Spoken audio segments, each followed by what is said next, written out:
Avant d'aborder notre ordre du jour, je voudrais exprimer en votre nom à tous l'hommage de la représentation nationale à l'égard de deux militaires français, le hussard parachutiste de première classe Arnaud Volpe et son camarade brigadier chef de première classe, dont le nom, à la demande de la famille, n'a pas été publié, tous deux morts au combat le 5 septembre dernier lors d'une opération dans la région de Tessalit au Mali, suite à la destruction de leur véhicule blindé par un engin explosif improvisé.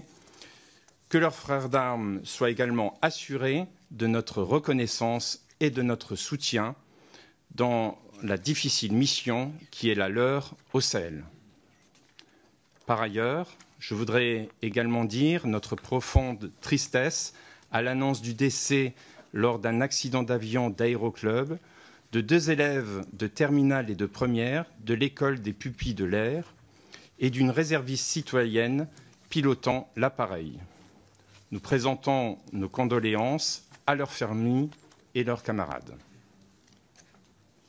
Après ces justes hommages, venons-en maintenant à notre ordre du jour qui prévoit la nomination de rapporteurs.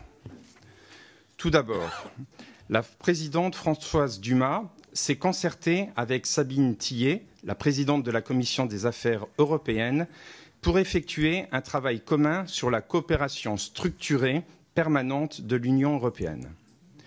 Il a été convenu que notre commission nomme le député de la majorité, alors que la Commission des Affaires européennes nommera le député de l'opposition.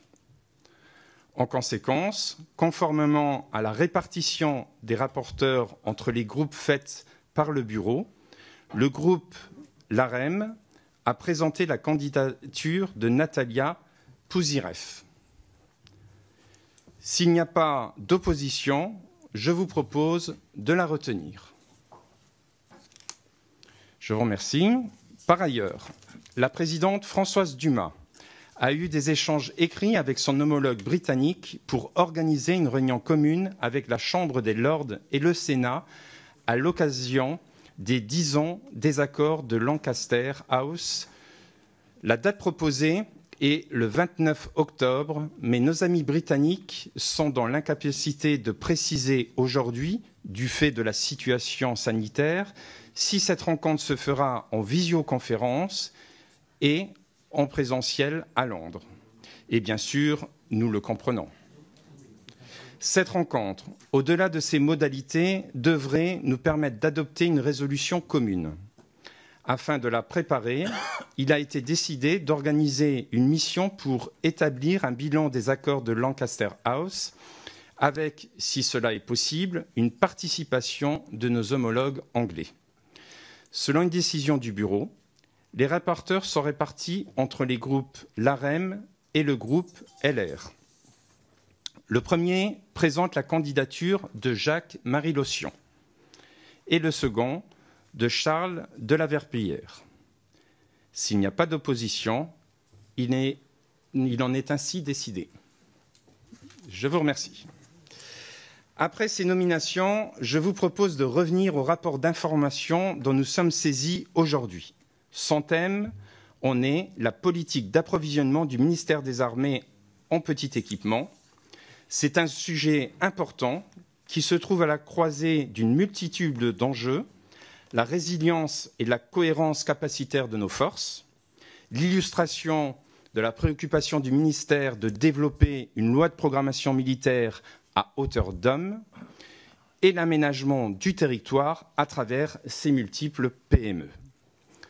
La crise sanitaire a soulevé un autre enjeu, celui de la souveraineté à travers les questions sur l'importation de produits ne présentant pas, en apparence, de caractère stratégique.